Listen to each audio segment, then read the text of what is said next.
찬송가 515장 찬송 부르고 수요예배 시작하겠습니다.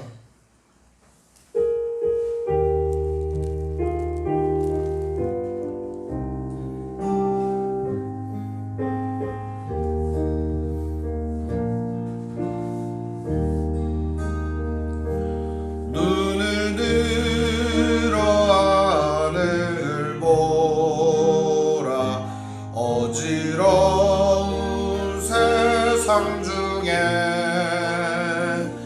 곳곳마다 상한 영의 탄식 소리 들려온다.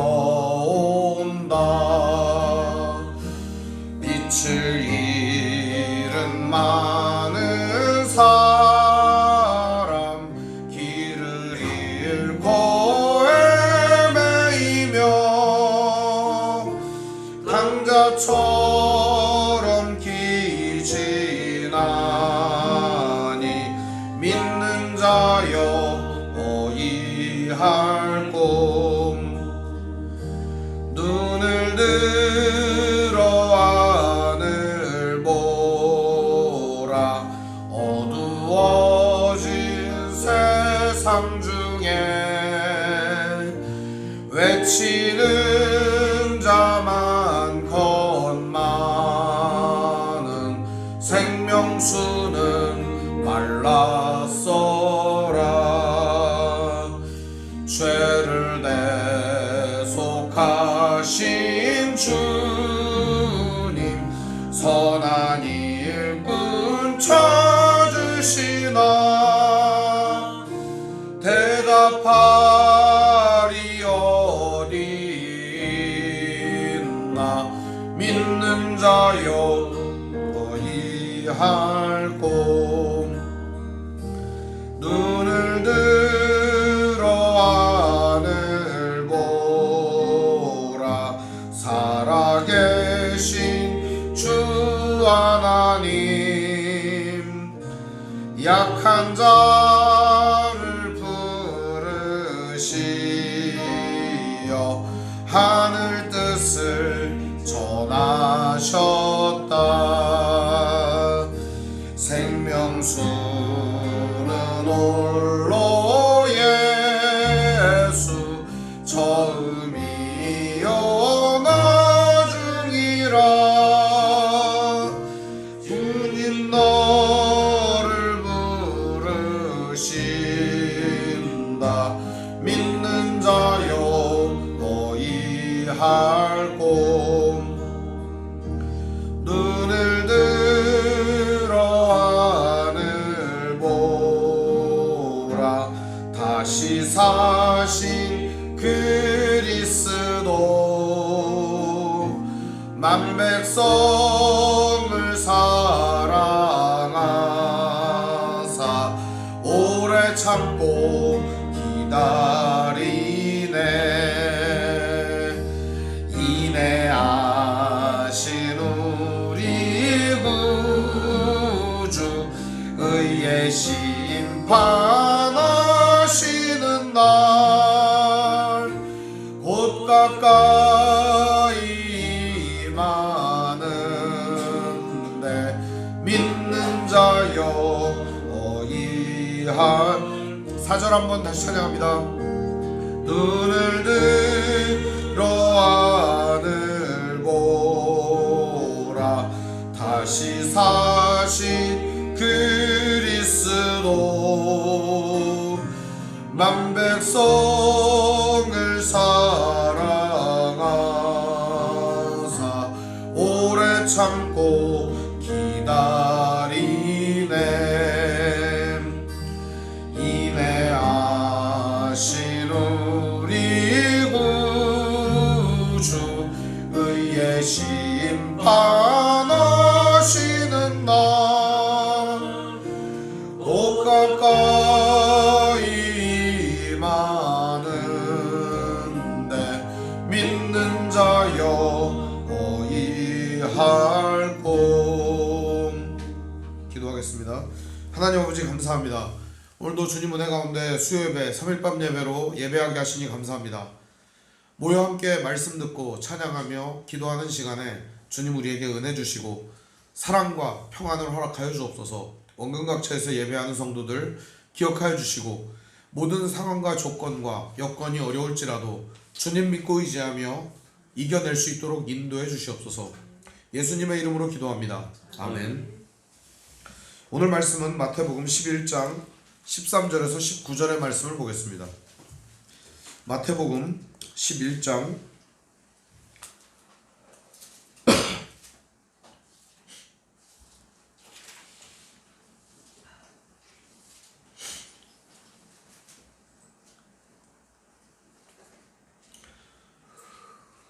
11장 13절에서 19절까지의 말씀을 보겠습니다.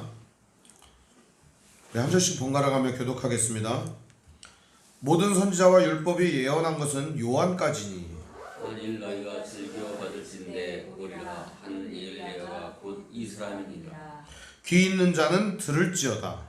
이 세대를 무엇으로 비유할까? 비유하건대 아이들이 장터에 앉아 제 노래를 불러 이르되 우리가 너희를 향하여 피리를 불어도 너희가 춤추지 않고 우리가 슬피 울어도 너희가 가슴을 치지 아니하였다 함과 같도다. 요한이 와서 먹지도 않고 마시지도 아니하매 그들이 말하기를 귀신이 들렸다 하더니 인자는 와서 먹고 마시매 말하기를 보라 먹기를 탐하고 포도주를 즐기는 사람이요 세리와 죄인의 친구로다 하니 지혜는 그 행한 일로 인하여 옳다함을 얻느니라. 아멘. 오늘 말씀의 제목은 이 세대를 무엇으로? 라는 제목으로 말씀의 은혜를 나누겠습니다. 이 세대를 무엇으로? 예수를 믿게 하는 것, 예수님을 전하는 것 굉장히 어려운 일이라고 생각됩니다. 근데 또 뒤집어 엎으면 매우 단순하기도 합니다. 내가 아는 예수님, 내가 만난 예수님, 내가 느끼는 예수님을 전하면 되는 일이니까요. 어려운 일은 아닐 겁니다. 그런데 왜 우리가 어렵게 느낄까요? 복음을 전하는 일을 왜 어렵게 느끼죠? 전도하는 일을? 교회에 데려다 끌어다 앉히려고 하니까 많이 힘든 거예요. 그냥 그 자리에서 내가 알고 있고 내가 믿고 있고 내가 만난 예수님에 대하여 증거할 수 있다면 굉장히 좋은 복음 전도의 기회가 될 거라고 생각합니다. 대부분의 사람들은 전도에 대한 부담감을 갖고 있어요. 성도들은 특히나 전도해야지 하는 부담감이 있습니다. 여러분에게도 그런 부담감이 있다면 오늘 그 부담감을 내려놓으시면 좋겠습니다. 그 부담감이라고 하는 것은 두 가지로 우리가 생각해 볼 수 있습니다. 첫째는 삶으로 전도하는 것이고 두 번째는 내가 가지고 있는 지식과 나의 경험을 가지고 전도하는 것입니다. 전도라고 하는 것은 거창한 게 아닙니다. 많은 대사를 외우고 내가 많은 것들을 공부하여 전하는 게 아니라 내가 지금 믿고 있고 내가 지금 알고 있고 내가 사랑하는 그 주님을 알려주는 것이기 때문입니다. 이것처럼 쉽고 능동적이고 확실한 방법은 없는 겁니다. 여러분이 예를 들어서 어느 가게에 갔습니다. 그런데 음식이 너무 맛있는 거예요. 옆 친구에게 뭐라고 말하겠습니까? 야, 먹을만해, 가서 먹어봐. 충청도는 이렇게 얘기할 겁니다. 굉장히 뜨뜻미지근하게 생각할지도 모르지만 우리는 굉장히 극찬입니다. 그게 먹을만하니 가서 먹어봐. 굉장히 극찬입니다. 근데 만약에 경상도 사람 같으면 뭐라고 얘기하겠습니까? 그거 진짜로 맛있대, 그렇게 얘기할 거 아닙니까? 전라도 사람들은 뭐라고 얘기했어요? 겁나 맛있어 불어, 이렇게 얘기할 거 아닙니까? 다 저마다 표현은 다르지만 사람들에게 그 식당에 대해서 소개할 수는 있는 거 아니겠습니까? 내가 만난 예수님이 너무 좋아요. 그럼 뭐라고 표현하면 좋겠어요? 내 말과 내 언어와 내 방식대로 표현하면 좋을 것 같습니다. 전도라고 하는 게 어려운 게 아니라 내 속에 있는 것을 드러내기가 어려워서 그런 것 같습니다. 진솔한 대화의 기회가 주어지고 잠깐의 이야기 시작을 할 수 있고 그 대화를 나눌 수 있는 그 사람과의 기회가 주어진다면 저는 복음을 전할 수 있는 절호의 찬스라는 생각이 듭니다. 제가 침을 놓고 환자들을 치료하잖아요. 때로는 조용히 복음성가를 불러줍니다. 그리고 그 사람이 어떨까를 생각을 하면서 그 사람이 받아들이기 쉬울 것 같은 노래를 불러줍니다. 그러면은 그 사람이 뭔 노래인지 참 좋다 그래요. 그리고 나서 가사를 천천히 한 번 더 불러줘요. 그러면은 듣고 나서 교회 노래가 참 심금을 울리고 마음이 좋습니다, 이런 소리도 들어요. 대놓고 예수님을 전하기도 합니다. 왜 이런 일을 하느냐? 예수님이 나에게 더 큰 사랑을 주셨다, 이런 얘기를 하죠. 오늘 우리에게도 마찬가지죠. 내가 받은 그 사랑을 다른 사람들에게 전할 수 있다면 얼마나 좋겠습니까? 그런데 상황은 열악하고 우리가 전하는 말은 사람들에게 씨알도 안 먹히는 것이 현실입니다. 언제부터 그랬는 줄 아세요? 예수님 때부터 그랬다는 겁니다. 오늘 말씀은 그 얘기를 하고 있습니다. 지금 전도가 어려운 게 아니라 예수님 때부터도 전도가 어려웠었다, 그 얘기를 오늘 말씀해 주고 있습니다. 오늘 말씀 매우 간단하고 쉬운 얘기예요. 우리가 전도하는 게 지금만 어려운 게 아니라 그때도 어려웠었고 지금도 어렵다는 겁니다. 이 모든 일들은 인간의 새치 혀로 이루어지는 일이 아니라 하나님이 그 사람의 마음을 움직여야지 가능한 일이기 때문입니다. 우리가 하는 일도 마찬가지예요. 내가 아무리 화려한 언변과 말솜씨로 설득을 한다 하더라도 그 사람이 넘어가지 않습니다. 진심을 다하고 마음을 다할 때 그 사람이 이해하고 수용할 수 있는 거죠. 내가 진심을 다하고 마음을 다해서 말하지 않으면 뭐야 저거 장난이야? 이렇게 생각할 수 있다는 겁니다. 우리가 복음을 전할 때도 이런 진심을 담아서 전하는 믿음의 자세가 좀 필요하지 않나 하는 생각이 듭니다. 어떻게 하든 여러분의 말을 안 들을 거예요. 어떻게 하든 여러분을 배척할 거예요. 그게 성경의 교훈입니다. 그래도 우리는 전해야 한다는 것이 성경의 교훈이기도 합니다. 오늘 말씀을 한번 살펴보려고 합니다. 13절에 보면 모든 선지자와 율법이 예언한 것은 요한까지다, 이렇게 얘기를 합니다. 모든 선지자와 율법은 구약 성경을 말합니다. 구약 성경은 요한까지 예언했다는 겁니다. 이게 무슨 말이냐면, 그럼 구약 성경에는 예수님이 오실 거, 예수님이 다시 오실 거 이런 게 예언이 안 돼 있냐? 예언이 돼 있죠. 예언이 돼 있어요. 근데 여기에서 이 말을 하는 이유는 세례 요한이라고 하는 사람이 구약의 인물이다 라고 하는 표현입니다. 이게 그러니까 세례 요한은 구약의 선지자다, 이런 표현이에요. 신약과 구약 성경이 나누어지는 기점은 누구죠? 예수님이죠. 그러니까 예수님이 오셨을 때 신약 성경이 쓰이게 되잖아요. 예수님 오시기 전에는 구약 성경이잖아요. 그렇죠? 그런데 예수님이 오시기 이전에 세례 요한이 먼저 와서 예수님이 오실 것이다 라고 선언을 하고 말씀을 전했던 거죠. 결국 세례 요한은 신약 시대의 사람이긴 하지만 신약과 구약에 중첩되는 지점에 있는 거죠. 결국 세례 요한은 구약의 선지자라는 거죠. 예수님 오시기 전의 인물인 거예요. 그래서 구약에 있는 모든 내용은 세례 요한까지다.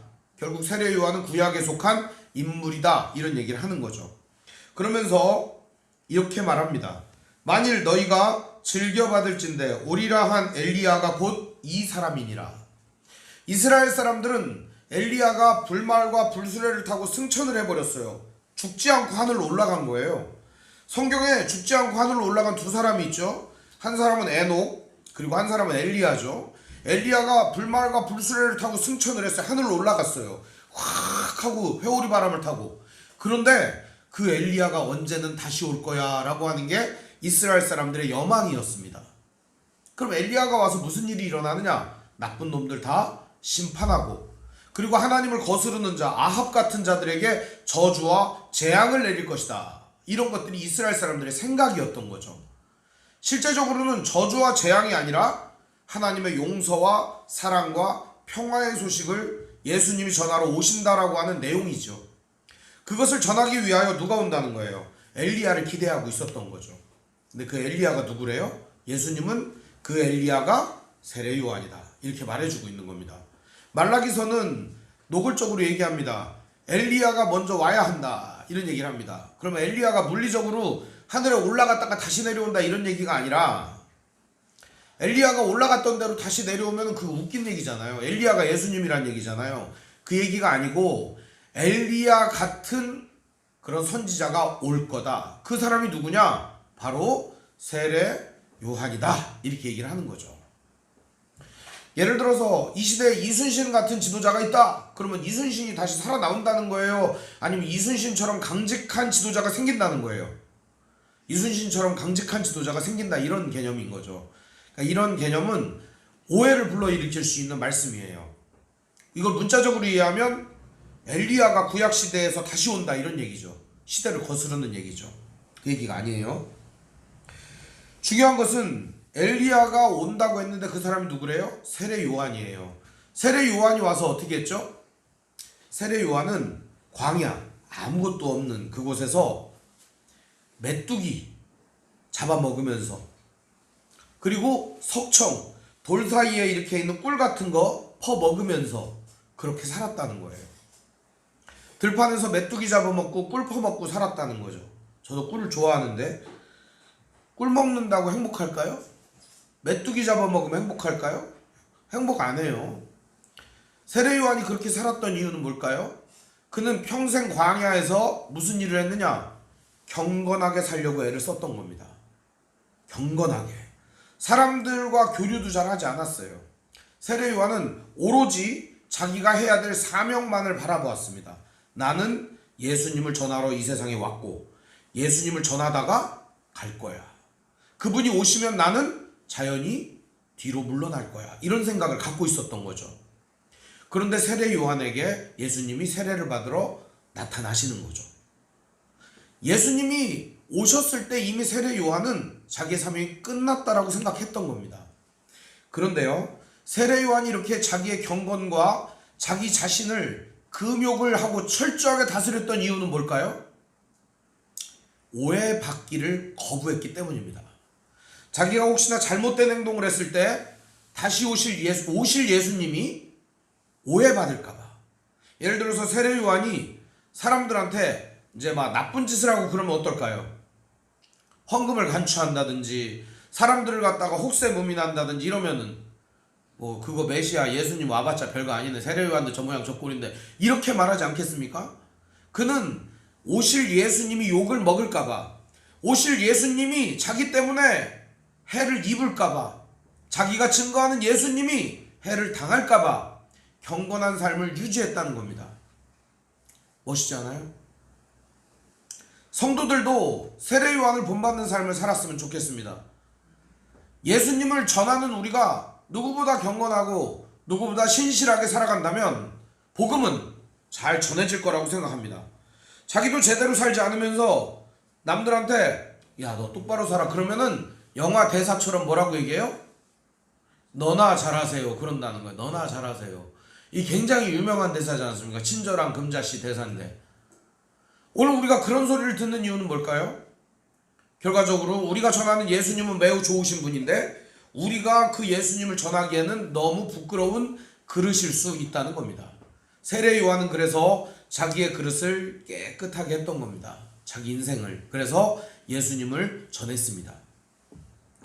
그리고자 예수님 오셨습니다.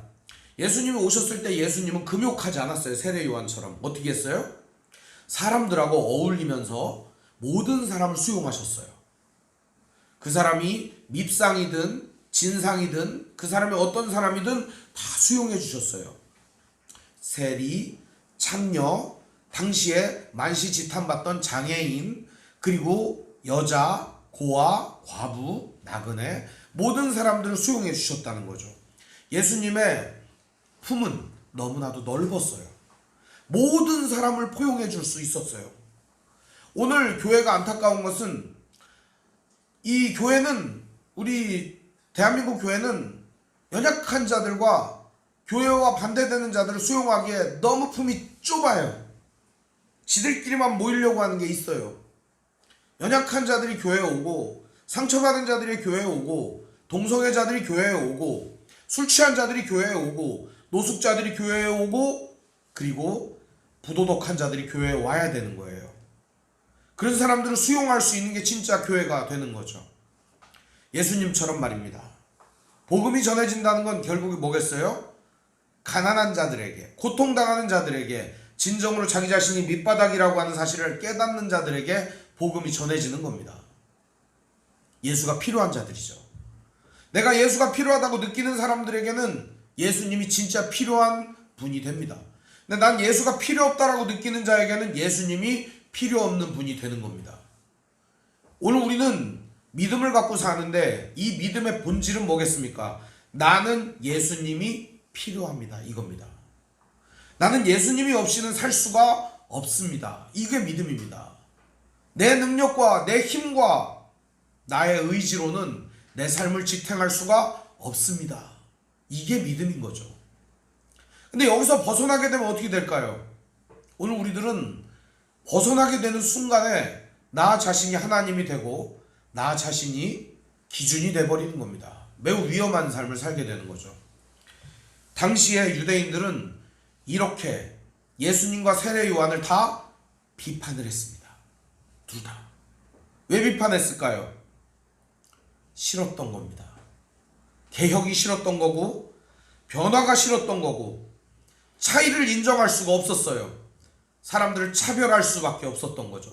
차이가 인정이 안 되니까 다 획일화시켜야 되고 똑같아야 되는 거죠. 얼마나 아름답습니까, 여러분? 바깥에 나가면 색깔이 많잖아요.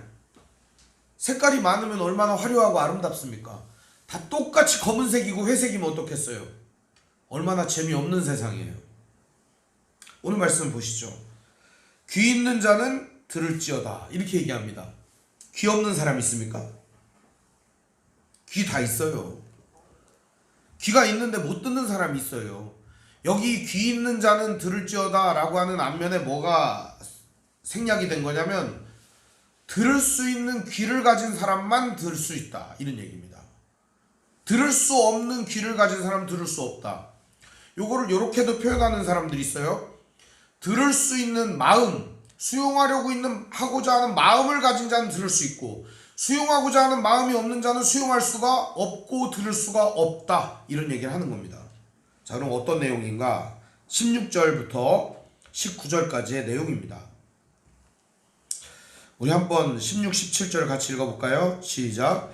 이 세대를 무엇으로 비유할까? 비유하건대 아이들이 장터에 앉아 제 동물을 불러 이르되 우리가 너희를 향하여 피리를 불어도 너희가 춤추지 않고 우리가 슬피 울어도 너희가 가슴을 치지 아니하였다 함과 같도다. 예수님은 매우 쉬운 예를 들어줬어요. 동네 놀이터에 나갔습니다. 그래서 애들하고 놀자, 얘들아 놀자 하는 겁니다. 그러면서 당시 가장 인기가 있던 놀이기구가 뭐였을까요? 피리입니다. 피리. 피리를 불면서 같이 놀자, 신난다 그러면서 놀자고 한 거예요. 요즘으로 말하면 뭐랄까, 포켓몬 빵 같은 거, 이런 거, 그런 거 들고 가가지고 얘들아 놀자 그렇게 하는 거죠. 근데 애들이 너 나 먹어, 야 스티커 이거 보여줄게, 그러니까 너 나 가져 이렇게 하는 거예요. 인기가 없는 거예요. 요즘 이제 교회에서 전도를 나가잖아요. 옛날에는요 매직 풍선 있잖아요. 딱 가서 푹, 제가 이거 한 방에 쫙 불어가지고 남자애들은 칼 탁 만들어주고 여자애들은 푸들 같은 거 탁 만들어주면 애들이 막 와 엄청 좋아했어요. 요즘 학교에 앞에 가갖고 한번 해봤어요. 쫙 해봤더니 애들이 뭐라는지 알아요? 아우 시시해. 상처받았잖아요 제가. 근데 꿋꿋하게 했어요. 그랬더니 저 주세요 그런 거. 시시하다고 하는 사람 안 줄 거야. 그랬더니 또 와 좋다 그러는 거예요. 얼마나 요즘 애들이 영악하고 야가 빠졌는지 우리 애들이 생각나더라고요. 우리 애들이 생각났어요. 영악한 아이들이에요. 자기들이 챙길 거는 확실히 챙기는 거죠. 근데 실제로 예수님 당시에 이렇게 피리를 불면서 놀자고 했더니 애들이 뭐라고 하냐? 아우 시시해, 안 놀 거야, 니들이나 놀아. 아무 반응을 보이지 않는 거예요. 그래서 이번에는 우는 거예요. 막 울어요. 그럼 보통 사람이 울면 어떻습니까? 왜 울어? 왜 우는 거야? 뭐가 슬프니? 이래야 될 거 아닙니까 사람이. 그렇죠. 그런데 아무도 우는 사람을 달래주는 사람이 없는 거예요. 이거는 또 다른 비유가 있어요. 이스라엘이라고 하는 민족 자체가 침략을 많이 받았잖아요. 그렇죠. 침략을 많이 받았어요. 그래서 백성들 내에서 절기를 지켜야 될 거 아니에요. 유월절, 그리고 수장절, 오순절 이런 절기를 지켜야 되거든요. 그럼 절기 때 절기를 열어놓으면 이스라엘 백성들이 하나님 앞에 뛰놀고 즐거워해야 되잖아요. 몸이 건조해져 버린 거예요. 안식일에 여호와께 제사를 드리고 기뻐해야 될 거 아니에요. 몸이 건조해져 버린 거예요. 예배 자체가 경직되고 몸이 건조해 버린 거죠. 그걸 말해주고 있어요. 또 한 가지는요, 예수님께서 이 슬퍼하는 사람에 대한 이야기를 했습니다. 선지자가 와서 너희들이 과연 슬퍼해야 될 일이 무엇인가? 바로 너희들 자신의 죄를 보고 슬퍼하라. 세례 요한이 와가지고 이런 얘기를 전했습니다. 너희 군인들은 사람들의 돈을 빼앗지 말고 사람들에게 강제로 억지로 짐을 지우지 마라 이렇게 얘기했습니다. 받는 요를 족한 줄로 알라 그랬어요. 그리고 세리들에게도 얘기했습니다. 세금 떼어먹지 말고 똑바로 징수하라 이렇게 얘기를 했습니다. 그리고 두 마음을 품은 자들아 너희들 마음을 깨끗하게 하라. 이 도끼가 나무 뿌리 아래에 놓였으니 열매 맺지 않는 나무마다 찍어서 불에다가 던져버릴 것이다. 나무를 사람으로 표현한 거죠. 세례 요한이 그런 메시지를 전했어요. 슬픔의 메시지죠. 아무도 반응하지 않았다는 겁니다. 그 얘기를 18절 19절은 풀어서 가르쳐 줍니다. 같이 읽어볼까요?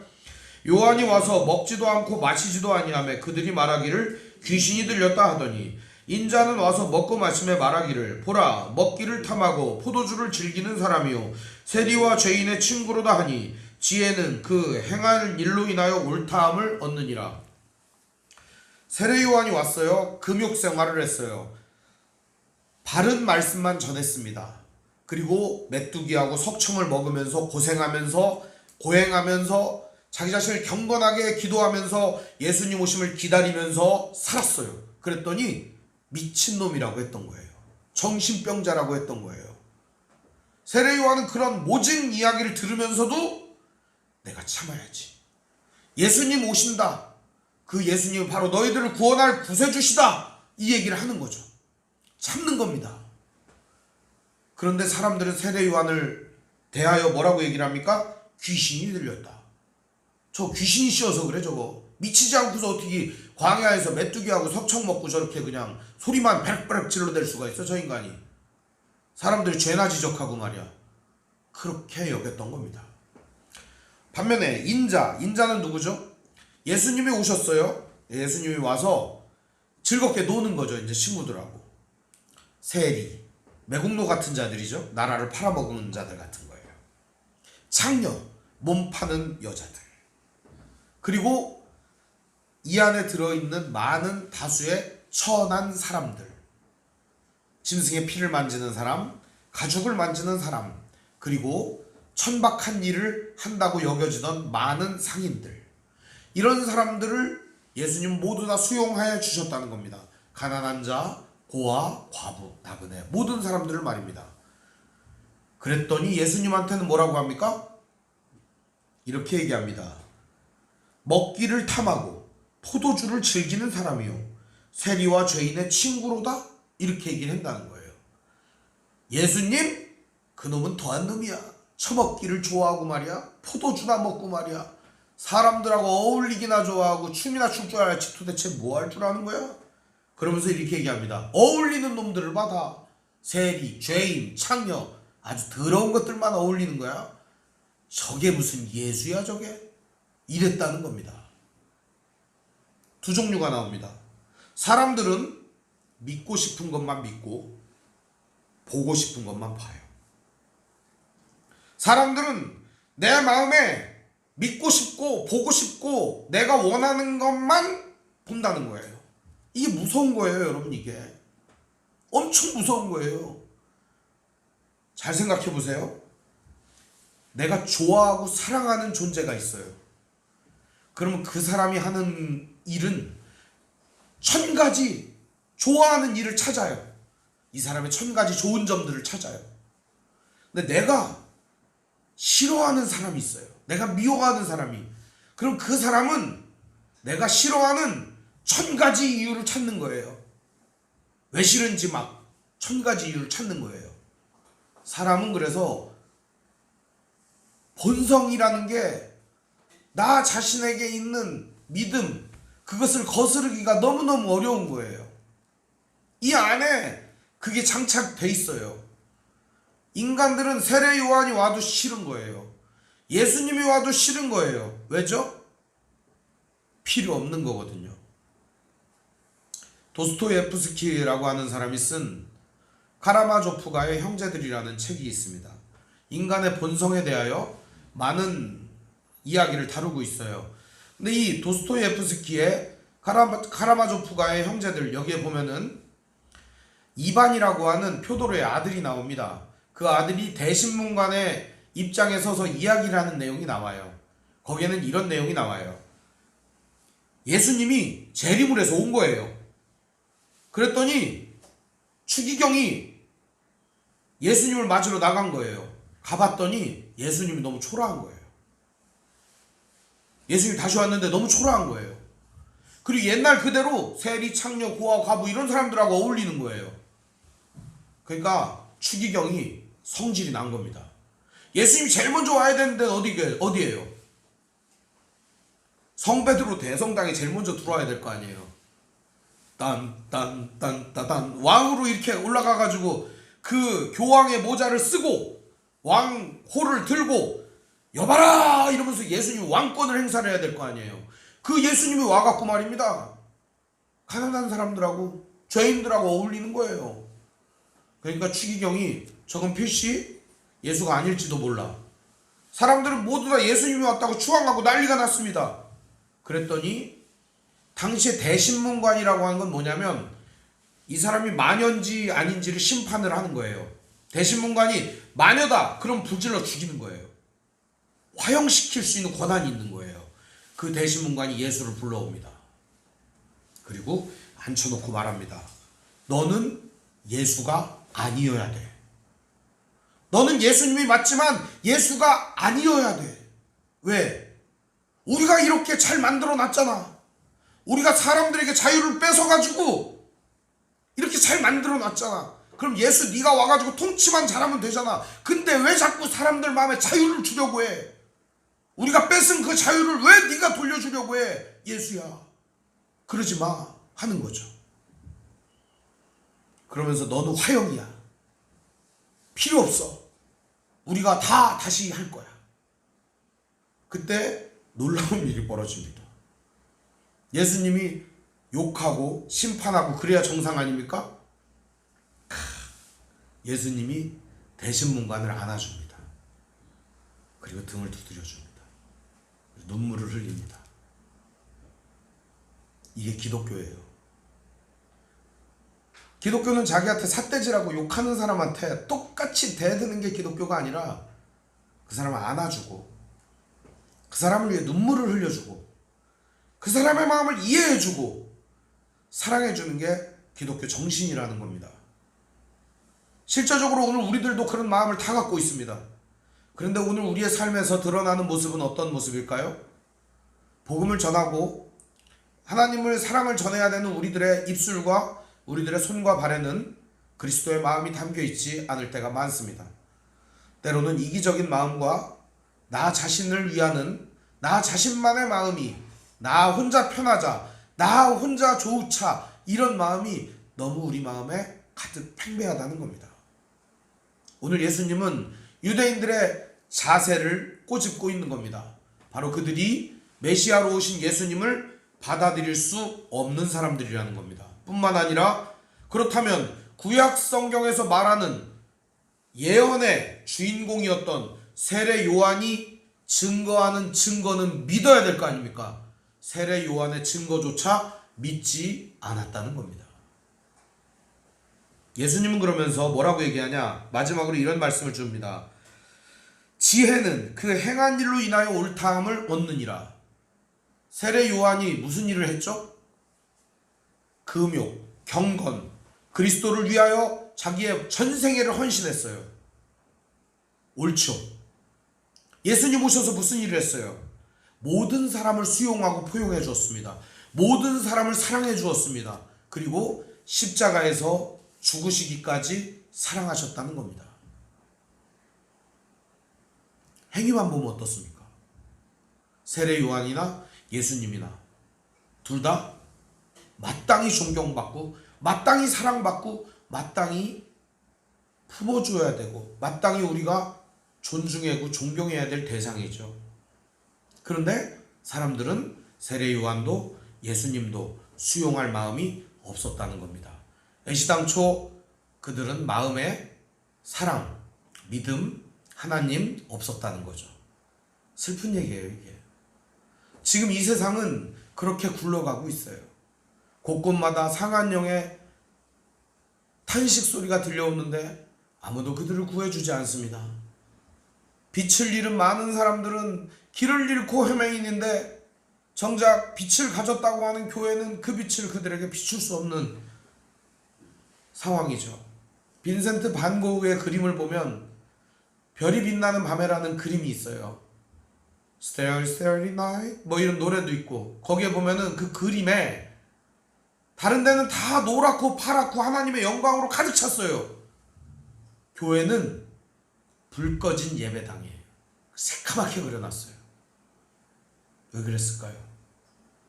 하나님의 영광으로 가득 찬 세상 속에 불 꺼진 교회를 묘사하고 있습니다. 사랑하는 성도 여러분, 오늘 우리는 이 땅의 빛과 소금으로 불러주신 예수님의 뜻을 따라 살아가고 있습니다. 사람들은 아마 우리가 하는 얘기 안 들을 겁니다. 이때 사람들처럼 지금도 마찬가지일 겁니다. 그래도 우리는 전해야 합니다. 그래도 우리는 주님의 마음을 가지고 품어주며 눈물 흘리며 전하며 나아가야 합니다. 이것이 바로 성도들이 나아가야 될 길이기 때문입니다. 때로는 억울한 일도 많을 거고, 때로는 참을 수 없는 슬픔과 격렬함이 우리 안에 있을 겁니다. 그렇더라도 주님을 전하는 따스한 사랑을 가지고 세상을 향해 나아가시기를 바랍니다. 성령님이 여러분의 발걸음을 인도해 주시고 지켜 주실 것입니다. 오늘도 믿음의 발걸음을 걷고자 하는 성도 여러분의 삶에 날마다 기쁨과 감사와 평강이 넘쳐나기를 주님의 이름으로 축원합니다. 기도하겠습니다. 사랑과 은혜가 풍성하신 아버지 하나님, 은혜와 사랑을 감사드립니다. 지금 이 시대는 아무리 말씀을 전하여도, 아무리 하나님의 뜻을 전하여도 알지 못하는 시대, 깨닫지 못하는 시대입니다. 오늘 우리들을 불쌍히 여겨주시고 주의 은혜로 우리들을 세워주시옵소서. 듣더라도 듣지 아니하더라도 전할 수 있는 용기와 믿음 주시옵소서. 나의 언어와 나의 마음을 전할 수 있는 복음의 일꾼들, 씨를 뿌리는 믿음의 형제자매들 될 수 있도록 인도해 주시옵소서. 예수님 이름으로 기도합니다. 아멘. 교회 소식을 알려드리겠습니다. 오늘 함께 예배하신 모든 분들 주님의 이름으로 환영합니다. 우리 옆사람과 인사하겠습니다. 사랑합니다. 앞뒷사람 인사하겠습니다. 사랑합니다. 안 하네. 할 때까지 사랑합니다. 네, 사랑합니다. 네, 사랑합니다, 여러분. 하나님 말씀인 성경을 가까이 두고 매일 읽으시고 기도로 하나님과 교제하시고 말씀대로 사랑하며 사시기를 바랍니다. 목회자의 경건을 위해 기도하시기 바랍니다. 정치 지도자들과 남북관계를 위해서 기도하시기를 바랍니다. 가난한 자들과 소외된 자들을 도우며 기도하시기를 바랍니다. 선교사님과 가족을 위해서 기도하시기를 바랍니다. 아픔과 고통 중에 있는 성도를 위해 기도하시기를 바랍니다. 묵상과 전도를 생활화하시기를 바랍니다. 우크라이나 전쟁 종식과 산불 피해자들을 위해서 기도하시기를 바랍니다. 유가도 오르고 주식도 떨어지고 지금 우리나라 경기 전체가 침체되고 세계 경제가 스태그플레이션으로 들어섰습니다. 어려운 얘기해서 미안합니다.